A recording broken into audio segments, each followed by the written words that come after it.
Hello, good evening. As my title suggests, I will today talk about sleep. Something to get off my chest. Something not to read. The day before today, people came up to me. Talking about sleep, huh? Sleeping wide open it is. It is some sort of technique. Sleeping with your eyes open, just thinking about it makes me want to shriek. I laughed excitedly. Come and you will see. Then one day, my sister asked, why would you talk about sleeping naked? That's not it, I answered, quite harassed. Come and see. Okay, kid. So here I stand in front of all these people with much free time, and I hope to fulfill my promise. So sleeping wide open. Let's see what it posits. As a junior in this program, so-called IB, sleeping is something that from me flees. Don't get me wrong, it's not that I hate it, but it's just something that I don't get it. Why do we spend nights lying down still for an average of 8 hours performing this thing that's not even a skill that will even give us superpowers? If I were to live 75 years, that would be 25 years of sleep. Or 9,125 days if you prefer. Wasted in dreams that are blurred. So I did this research in hopes of finding the answer. But soon I was in lurch, because even researchers didn't know the answer. So I changed my direction of investigation and found this thing so-called monophasic hour. It is practiced by the majority of the population where they sleep for 7 to 8 hours. Now, I ask myself again, isn't this just a waste? Is there a way that hours I could bargain? I do not want to spend my lifetime sleeping, like Sleeping Beauty. So, further research I did, and I found out many things. There are people out there who also think that my argument is fair. They made other sleeping patterns to reduce the time wasted, when you can work on things that matter, like your extended essay. And don't get me started with projects and IAs. Okay, anyway, here are some examples of works of intelligent people. 2 of them caught my attention, so listen up because interesting things will I mention. First is the biphasic cycle, which you can already take a guess, takes your sleeping time and divides into 2 different processes. From the cycle, improvements are made. One in practice can essentially get a reduced 5 to 6 hours of waste. You sleep for 1 hour first and wake up to work. After 9 hours of efficiency, you sleep for 4 hours. Such is efficiency. So in order to understand this, guinea pig destiny could I not resist. For 2 days straight, biphasic cycle, I tried, so great. So after school at 5 o'clock, I went to sleep.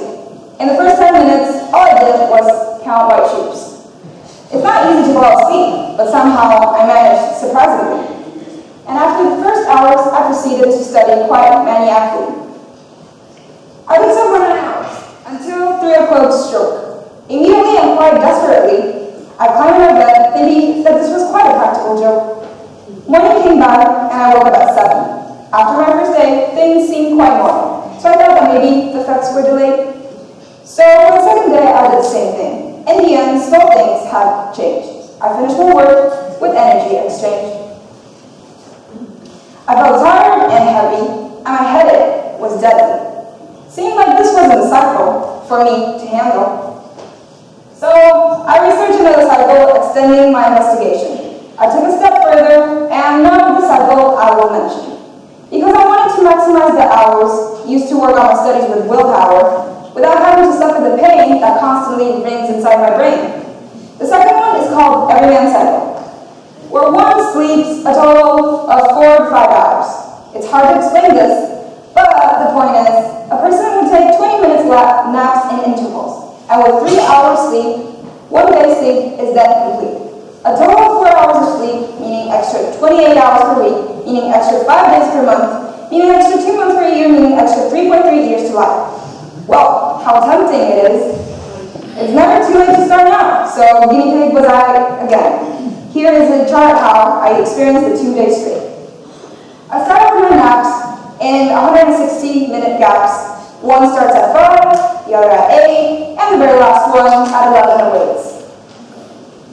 Until 4 in the morning, I've been in my work yawning. Finally, I went to bed. feeling quite dead. For the second day, I did the same thing. In the end, everything had changed. I finished my work, and my health was exchanged. I was sick and tired, the cycle has backfired. Missing class and friends, I was home not feeling content.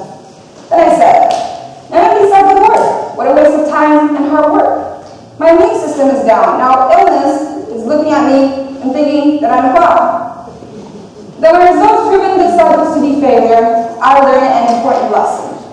Although I don't know why we sleep so much, for sure I know that sleep should not be budged.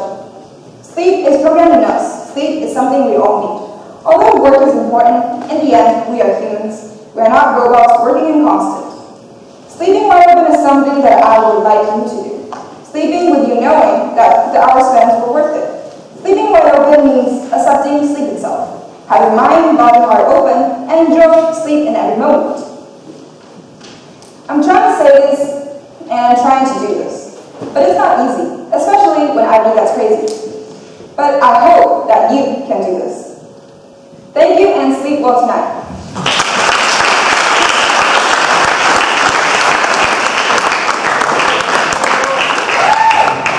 All right, thank you, Tai meng. A little spoken word poetry there too. That's very cool. So you really did this experiment on yourself? Yes, I did it for 2 days without my parents knowing, so sorry about that.